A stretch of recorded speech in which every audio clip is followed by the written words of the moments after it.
ആ എനർജി വന്നത് ഒരു സ്പേസ് ഷിപ്പിൽ നിന്നായിരുന്നു. അവർ ആ ഡിവൈസിന്റെ ലൊക്കേഷൻ ട്രാക്ക് ചെയ്യാൻ ശ്രമിക്കുകയായിരുന്നു. അപ്പോഴാണ് അവരുടെ കമാൻഡറിനെ കാണിക്കുന്നത്. നെക്സോവിയം ഏത് വിധേനയും കൈക്കലാക്കണമെന്ന് അയാൾ പറയുന്നുണ്ട്. പിന്നീട് അവർക്ക് മനസ്സിലാകുന്നു നെക്സോവിയം ഇപ്പോൾ ആ ഡിവൈസിലില്ലെന്ന്.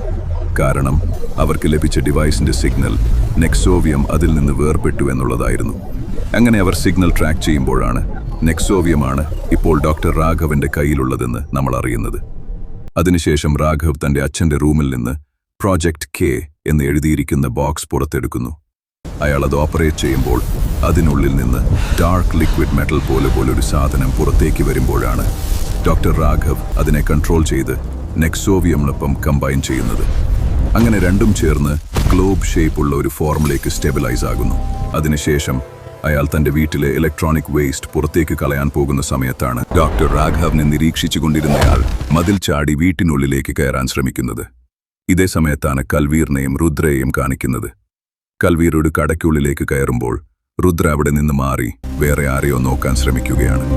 അതേസമയം ഡോക്ടർ രാഘവന്റെ പാസ്വേഡ് ഉപയോഗിച്ച് അയാൾ വീട്ടിനുള്ളിലേക്ക് കയറുന്നു. അവൻ അവിടെ പലതും തിരഞ്ഞു നോക്കിയെങ്കിലും അവനൊന്നും കണ്ടെത്താനായില്ല. അപ്പോഴാണ് രുദ്ര ക്രിയത്തിനെ അടിച്ച് ആ 2 പേരുടെ അടുത്തെത്തുന്നത്.